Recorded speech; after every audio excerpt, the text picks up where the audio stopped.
I think we're live. Awesome. Good morning, everyone. Good afternoon, good evening, and good day to everyone out there watching us now live or joining later on for the replay. We've tested the sound this time, so hopefully it's coming through clearly and smoothly. Let us know if that's not the case. We're actually very excited because starting next week, we're going to have some upgrades to our equipment, more upgrades, which I always enjoy. I love cables and such. Yeah, so that's the goal, to keep just growing and keep learning and exploring and explearning. So It's been a fun ride so far, and we're really happy to have you guys on it with us, on this journey with us. So today's topic is all about... I'll let you introduce. I'm going to go run over there. Okay, sure. Our topic today is all about rumination, overthinking, right? These two things tend to go hand in hand a lot of times, because rumination and having ruminating thoughts is all about constantly thinking about something, usually a worry. It can, definitely be something that is negative, right? A thought that comes into your head, and you might beat yourself up over it, right? We all do that at different times. And so these are what we call ruminating thoughts, where you're constantly thinking about it and, in turn feeling not great, right? It's not like an energy boost after ruminating. It's a down. And you can, experience that downward spiral after ruminating and overthinking. And then, we also have to realize that ruminating can be rooted in the past, but it could also be rooted in the future, right? In terms of worries, future worries, past worries, right? So that's sort of what we mean by, and it's not our definition, obviously, but it's what we call rumination and having ruminating thoughts and overthinking. Yeah, ruminating is this bizarre experience because, at least for me, because it's, a situation where I'm thinking about something, I know I shouldn't be thinking about that thing, but I can't shake it, right? It's just like, it's like stuck to you like glue. Yeah, or like replaying it in your head over exactly, and it just keeps getting replayed. This happens to me a lot when I'm trying to fall asleep. Oh, for sure. Right? Yeah. And what happens is my mind will get hooked onto some concept. It could be a song. It could be like something that happened that day. It could be like a problem that I was struggling with. Right. A coding problem even. A coding problem. Right. And then I just keep replaying it over and over. Yeah. And it's it seems like there's nothing you can do to stop it. It's a really challenging experience. Right. And the more you think about it, the more difficult it is to pry yourself away, right? To pry yourself away from the tendrils of that kraken that we talked about in. I love the nautical terms. Yeah, in the lesson that we put out for you guys earlier this week about overthinking and some of the strategies that we gave. Something that we didn't mention that could also be helpful. And the reason we bring this up is because rumination has this effect on us where it holds us back from doing the things we want to do, from reaching our full potential, from having a good day, right? It's as simple as that. Or just enjoying, not even forget the full day, just enjoying a period of the day. Right? Nothing's worse than going out and doing something fun. Yeah. But it gets sort of overshadowed by something that you're ruminating on. Yeah. And people around you are having fun. You were excited about this, yet somehow you're not able to enjoy it because you're stuck ruminating, right? Exactly. And so one thing that we can do to help us get over this ruminating cycle and just overthinking, if we catch ourselves doing it, is to distract ourselves, right? To switch the focus to something else, right? So in the video lesson that we put out, we talk about the strategy of taking a narrative experience and turning that into a sensory experience. So really grounding ourselves in the present. So let's say I'm focused on,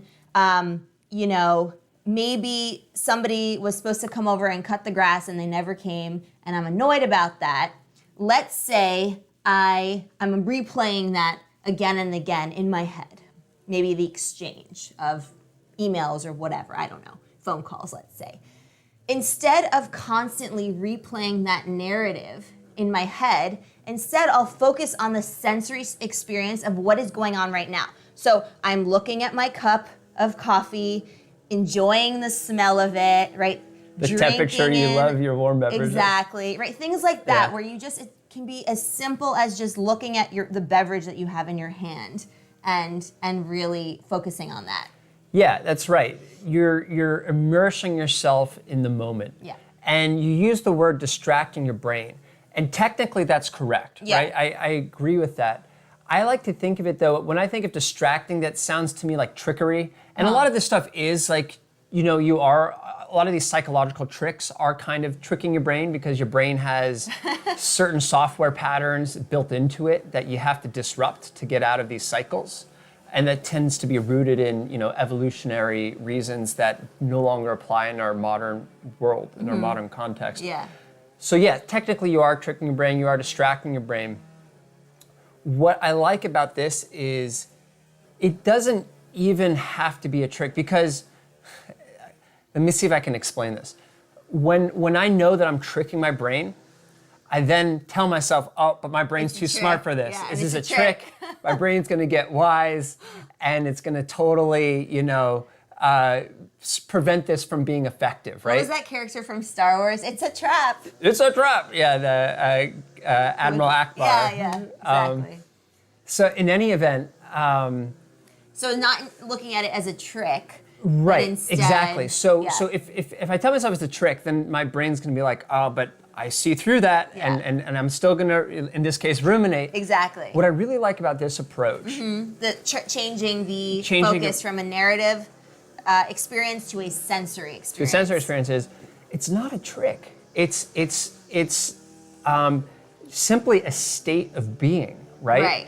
And it's there's no like pretending to do it. You just do it, and the act of doing it, you have no choice but to give yourself up into the experience. And so I think drinking a hot beverage is a perfect example, right? Right, or just focusing on whatever you're doing. Maybe I'm drinking my water. Maybe I'm painting. Maybe Well, I'm... I was going to go into drinking a hot beverage. Okay, yeah, right? let's talk about So that. again, there are so many components to it, right? You have the warmth of the glass. Yes. Right? You have the flavor of the beverage that you're drinking, in this case, tea. You have the aesthetics of, the steam rising from the surface of the water. Right. Right? You have the patterns of, whatever's on the surface of the water, sort of playing across as the heat sort of moves it around. Right. How the light hits the... How the light reflects off the water top of or it, the- right? yeah, There's hot so beverage. many components of it. And once you start really focusing on that thing, and these things can seem banal, Right. Right? They're really simple, mundane. Sort of, every day. Yeah. But by immersing yourself in that process of identifying what it is and articulating it to your mind, Exactly. it forces you to really invest in the moment. And that's the whole point here, right? Yeah. It's by investing in the moment, your brain can't be preoccupied with the past or the future. Right. Because it's doing everything it can to sort of illustrate that moment. Yeah. And that way you can just switch your focus to something else.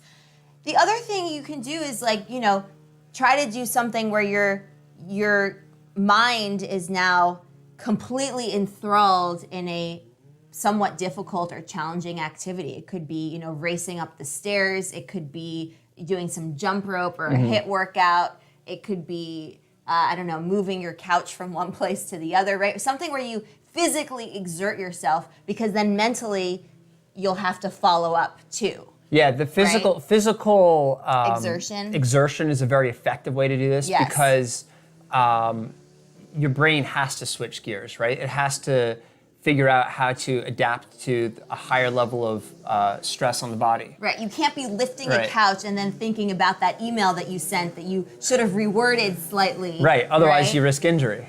Exactly. And that's what makes, in general, exercise a meditative experience, because exercise essentially Yeah. forces your brain to be in that moment, right?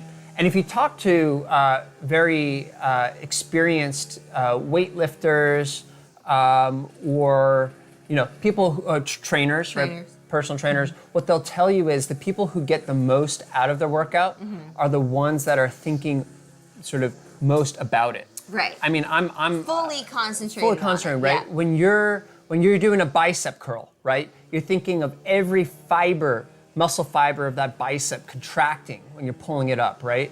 And it also releasing helps when you let it down. The workout. I hear trainers talk a lot about. I'm following a program right now, and one of the trainers is talking about how to make that mind to muscle connection. Exactly. And so they'll remind you. They'll say, okay, as you breathe, recall that mind to muscle connection, so that you're focusing, you're visualizing on your bicep as you curl your dumbbell, or in maybe our case, a bottle of detergent or whatever. Whatever right? we have in the basement. Being creative. That's it. Yeah. So by fully investing in that experience, you get way more out of it, but you also force your brain to focus on it, right? Absolutely. And by contrast, if you're watching a TV show while you're working out or listening to a podcast, which I often do, you don't necessarily get as much out of it, but you also don't necessarily get the meditative benefits of the workout. That's something to keep in mind. Yeah. So, humans are not meant to multitask. And especially nowadays, we're constantly multitasking. And we feel this sense of pride as we're multitasking. It's like, look, Ma, I'm doing the dishes and I'm like running in place and I'm composing an email on the side. It's like all these things. But in actuality, it's actually good for us, because we need to really focus on the task at hand, even if it's something like putting the dishes away. And so, why is rumination something that holds people back? Let's talk about that for a minute. And if you watching along with us right now have any strategies or any ideas as to why it might be holding us back from reaching our full potential, from having a good day, from being in a positive mood, I think we have somebody right there. I want to hear from you. Tell us what you think. Yeah. So why ruminating is a problem? In my experience, the biggest issue with ruminating, I mentioned it in the context of sleep, and sleep is actually more challenging because you don't necessarily have an experience to immerse yourself in. It's like, I guess you could focus on sort of the texture of the bed, the sheets, the temperature, the blanket on the blankets, your breathing. There are things you can choose to immerse yourself in, but I think where it's equally or perhaps more disruptive is during your work day, right? When you're trying to be productive, when you're trying to get something done. Yeah, or you have a deadline that you need to meet. People that rely on you, you have this accountability. Yeah. I've when I'm angry, for example, it is so hard for me to be productive, because half of my energy is getting pulled away and funneled toward that thing that I'm ruminating about. Right. So I'm less productive. Yeah. I'm also more prone to making mistakes because, again, I'm distracted. And so I'm not being as meticulous, as methodical about what it is that I'm working on. Yeah. So a hit to my productivity, a hit to the quality of my output. Sure. Right? Yeah. I mean, what do you experience when you're ruminating? Yeah, so for me, if it's something where I'm constantly replaying, it's definitely a lack of focus. And it's this sort of like mind lethargy where, it's so antithetical to productivity, right? If you can't relax your mind and enjoy the process of whatever you're doing, if you're too busy worrying about the future or ruminating over the past, it's this like heaviness, right? Even though I got good sleep, I got my workout in, ate some nutrient-dense, delicious food, right? All these things that help us keep our energy levels, sustain our energy levels. But if you ruminate and you're stuck in this, cycle of worrying and ruminating, it really sucks life from you. It feels so, you feel tired after it or during it.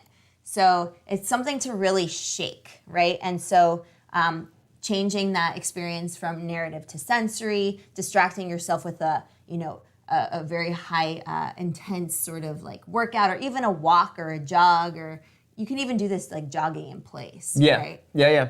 So what Manny is mentioning is the challenge of actually accomplishing this. So of switching the mind, right? Yeah. And it is one of those things where it's like, okay, easy to say or explain, difficult to do. Totally. No question. Yeah.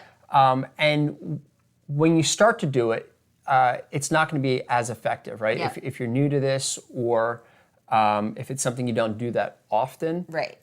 it is something you have to work up to. Of course. It's like building a muscle, right? Right. You can't expect to lift 40 pounds right off the bat, right? You have to work up to it. So start with 2 pounds, then 5, then 10. Right. So giving yourself a little bit of, being patient with yourself and realizing that any type of change is going to take time. Right, and that it won't necessarily also be binary, right? It's Sure. not necessarily going to be 100%, once you're focused on the moment, you're 100% not focused on the rumination. But even if you can dial down the focus from 80% down to 50%, that's a benefit. Right. So, as you're working up to it, you can appreciate the small gains. Mm-hmm. The other thing that can be effective that sort of forces you into the moment, if you're not able to do it just sort of in your mind, what you can do is actually do it with a pen and paper, right?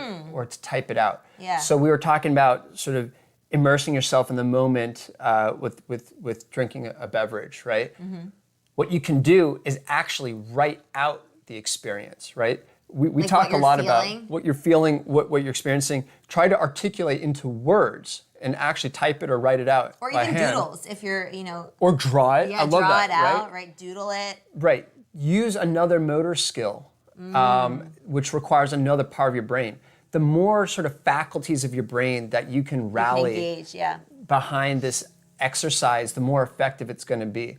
So we talk a lot about how useful writing can be for a variety of different things. And journaling. Yeah. This is an example of that, right? Because it forces you to articulate the present moment. And so you can try, different ways of activating your mind in a way that, gets you from ruminating. Again, so writing is one way to do it. I love drawing. Drawing it out. Right? Yeah. If you are exercising, maybe up the intensity, because at a certain point, the intensity of your exercise will truly distract you from whatever it is you're doing. Yeah, just get into some burpees or some jumping jacks, Right, and you're right. not thinking about whatever it was that bothered What's you. the YouTube that you really like right now, the exercise program? Oh, I mean, there's so many, Evolve. but one of them that I really like is the Evolve Fitness. Right. If you fire up one of these Evolves, They're I've seen her hard. do it. Yeah, they're hard. I mean, it was Evolve, right? Evolve Fitness. Yeah. I mean, that thing hard.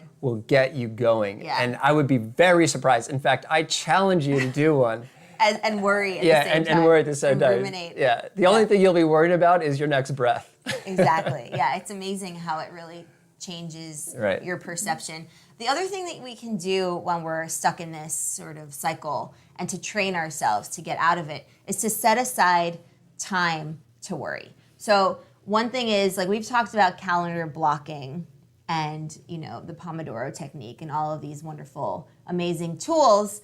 But the other thing that you can do is set aside time every day, and that could be your rumination time. So start with 1 hour, and within that time, you can ruminate, you can feel sorry for yourself, you can, play back those negative, thoughts, but only within that 1 hour time period. And then the next day, give yourself only 45 minutes, and then slowly taper that off. And so that you have 45 minutes, then you have 30 minutes, then you have 50. So you're basically weaning yourself off The rumination. of the pattern. ruminate. Yeah, of ruminating. Yeah, I also like that because, like it or not, the things that we ruminate on are often important topics and topics that deserve Some attention. some time and attention and introspection. So by doing what you're saying, you're essentially creating a safe period of time where you're not trying to avoid it, right? And that allows you to introspect, reflect on the topic in a way that you don't have to feel guilty about. Yeah. So I really like setting Yeah. aside a specific time for that. And I also think what's cool about that is by time blocking it, right? That's a mindfulness practice of sorts, right? Because you're essentially saying, I'm going to switch it on, and then I'm going to switch it off. Yeah. And it's not going to be necessarily, again, as binary as that when you start. But learning how to switch these parts of your brain and your thinking patterns on and off is a very important part of the broader mindfulness practice. Yes. And learning and gaining that control Yeah. allows you to have a lot more autonomy over how your brain functions, as opposed to it sort of controlling you. You control it. I love that, because sometimes we forget. We think that our minds define our thoughts rather define us. Right. They control us. You know, Right. they have this grip on us. Where in fact it's the opposite, right? And we give sometimes too much attention to, being like ruled by our thoughts, right? And also the other thing to remember is that our thoughts are not the current reality, right? You might think that somebody misinterpreted the tone of your email, and you might be ruminating about that when in fact it wasn't misinterpreted, or maybe it was, but then the person, gave you the benefit of the doubt. So sometimes we blow things out of proportion, right? And we always, it's very sort of like a monolithic way of thinking instead of really kind of taking the holistic approach with that kind of thing. I think the essence of rumination really is about blowing things out of proportion. Yeah. Because if you think about what your brain has to focus on, all the things you need to get done.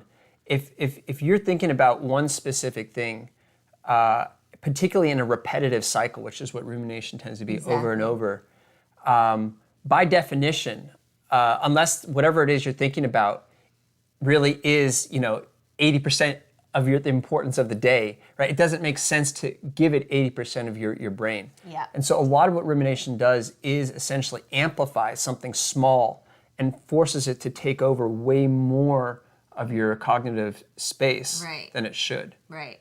And what is different about rumination than, let's say, solving a coding problem or a mathematical equation, or, helping Elon Musk launch his Dragon X, which we're going to definitely watch after this live stream. Starts at 11.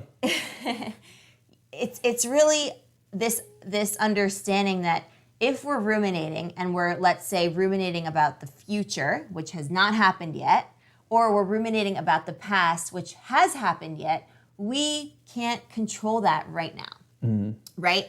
It's different than solving a problem, a mathematical equation, let's say, because if it already happened, the best you can take away from that is a teachable experience, or a teachable moment rather, and learn from that mistake. And if it didn't happen yet, well then, we have to cross that bridge when we get there. So it's really about kind of controlling what you can and then ceding control to what you can't control, if that makes sense.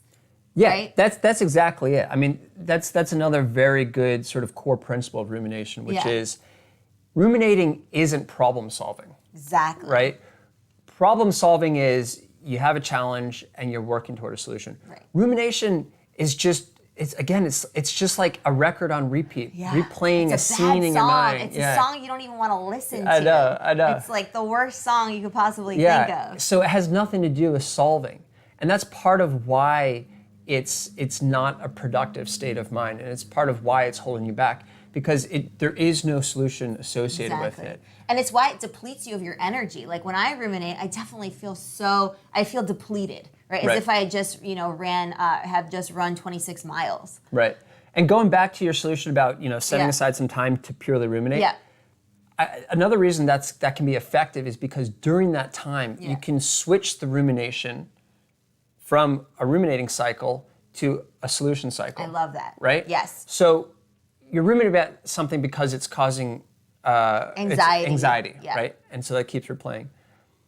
But something, about that situation went wrong in order to cause you to ruminate, or something that's going to happen could go wrong, and that's causing you to ruminate, right? So what you can then do is, instead of replaying it over and over, start to develop a solution. Let's say it's something that is about to happen. Well, you can set up some steps to prevent whatever it is you're afraid of from happening, right? So you can essentially set up a system to prevent whatever it is you're worried about. Yes. Or to at least address whatever it is you're worried about. And that can be, in preparation if it's something, like a speech that's coming up. That can be having a conversation with someone if there's a relationship issue. And the same goes for the past, right? The past you can't fix, like you're saying, but what you can do is learn from it. And so what you can do is say, that happened, there's no change in that. What can I do in the future to prevent something like that from happening again? Right? So what we're talking about here is shifting it from a replay into something more linear, right? Something more about the progression of going from what happened to how to prevent it, right? Or how to address it in the future. And that can be very effective. Yeah, so important. And again, these things take time. It's really about wanting to improve upon this specific area. And it's not like we don't ruminate, right? We take our own advice. Everything that we share with you, we've either already done or we're doing, right? So it's also something that we can constantly be working on. So if you ask a monk, about meditating, they'll probably I think many of them will say they don't really know how to meditate. They just meditate because they're getting better and better and better at it. There's no mastery of certain things. It's just getting better and better at it, right? Because we're human, right? There's always going to be something that we're striving to improve upon. And so I think we have to keep that in mind. People ask me all the time, how long is it going to take for me to improve my communication skills? And I always say the same thing. I always say, you'll get out what you put in, right? And if you are consistent and you're showing up every day and you are, working on your speaking skills, you're working on your listening skills, you're, taking the strategies that we have here and share with you all and trying those out and making them a part of your toolkit, then that's how you're going to improve. Yeah, my answer to that question, how long does it take to improve my communication skills? Yeah. My answer is 1 minute. It takes 1 minute to learn a new communication skill. That doesn't mean you're done, right? Because you can always improve, but it takes very little time to improve. It's just a cumulative process, right? So the more you put time into it, the more you improve. But just because you've improved doesn't mean you're done. Totally. Right? Yeah. And what you were saying about sort of all of us experiencing this, that's definitely the case, right? Yes, I think certain personalities, certain mindsets are more prone to rumination, but I don't necessarily think any given person is more prone to rumination. I think it's more so what your state of mind is. And that can change from day to day, can change from week to week, year to year, right? It has everything to do with the context that you're in. For sure. And in certain times of my life, I've been more prone to rumination than others. Right. And the important thing to do is to recognize when you're getting pulled into that rumination cycle. Yeah. Once you can identify it, then you can address it. And you can address it with a lot of the things that we discussed today. And potentially with your own solutions as well. Yeah. But by being able to identify it, you're able to start taking measures to mitigate some of the deleterious components or sort of side effects that come with it. Right. And the other metric that you can use to figure out if you are ruminating, and we mentioned this in the lesson, is to just try to recall the activity that you were just doing. Even if it's something like watering the plants or, moving a painting from one room to another room, right? Something just banal and mundane as that. If you can't recall what you just did in the present, that is a surefire way of knowing that you've been ruminating, my friend. Exactly. Been there, done that, right? Yeah. Right? And so we have to think about it in terms of it holding us back. It's robbing us of our present moment, right? We can only experience this moment right now, the moment that we're experiencing right now. Yeah. We're only going to experience once in a lifetime, right? It doesn't have to be these like larger than life experiences like going to the concert of your favorite pop star and getting VIP seats. Sure, that's a once in a lifetime amazing experience, but so is, lifting this teacup or whatever, the coffee cup, right? That's a once in a lifetime moment. Totally. Yeah, it sounds ridiculous, but if you start thinking about that, then I think it really shifts your perception about grounding yourself in the present. You will only get that one moment once. Exactly. And if you fill your mind with something else while you're doing it, then it's going to be much harder to recall that moment. And your life really is formed around the cumulative experiences that you've had. And to ensure that you have the most diverse and robust sort of reservoir of experiences, you need to be in the moment for each of those. Absolutely. And so I think that's a very strong, compelling reason to jolt yourself out of it. Yeah, to jolt yourself out and to develop skills to insulate yourself from the rumination. Yeah, and who knows? Once you replace that negative thought, or just the thought that you're constantly eating yourself up over, once you replace that with something that allows your mind to wander and be creative and come up with different ideas, you might invent the next amazing invention. You might I don't know, create this new software. You might send the next group of astronauts to the International Space Station or beyond, right? You can tell we're very space focused right now. I mean, we are about to witness history. Witness history. But right, if you replace that, like, who knows? You're right. I think what we haven't discussed, we're running up against our time. Yes. But it's so important that we have to say it. Yes. Another real issue with rumination is that it can clamp your creativity, right? If you're stuck thinking about one specific thing on repeat, you're essentially jailing your mind and preventing it from going out and exploring new territory. Yeah. And creativity is so important in today's world. And it's just important for your own mind and for your own well-being. And right? it's something that we lose as we get older, right? And also depending on different school systems. Well, you don't have to lose. You don't have to lose, but it's just like it's difficult to build muscle as we get older, it's also difficult to build that creativity muscle. So it's something that we have to. So as you're lifting your bicep things or whatever, dumbbells, as you're bicep things. As you're lifting your dumbbells. We haven't seen a gym in a long time. We're forgetting the names of the equipment. You can also think about like what to do and be creative and let your mind explore all the places it can go. Yeah. Yeah. All right, guys. Well, clearly we have a lot more to say in this. So much to say. But the time's the time, and we want to be respectful of your time as well. But leave comments in the comments below. Let us know what you think about this. Try out our strategies. Share those with us, and then we'll see you in the next lesson and the next live stream happening next week. Yep. Right? Thanks so much for joining. And just a reminder, we're so excited about the rocket launch that's happening right about now. Yeah. Or they're starting, but the launch doesn't take place for a couple more hours. They're going to do the prep. As long as the weather goes well. Suit up. This is the first commercial launch of a human into orbit. So pretty cool. Exciting. Pretty cool stuff. So tune in. Space.com. Space.com. Or NASA. We'll have the live stream. Right? NASA. Yep. All right. All right. Happy exploring, everyone. Happy exploring, guys. See you next week. Catch you later. Bye.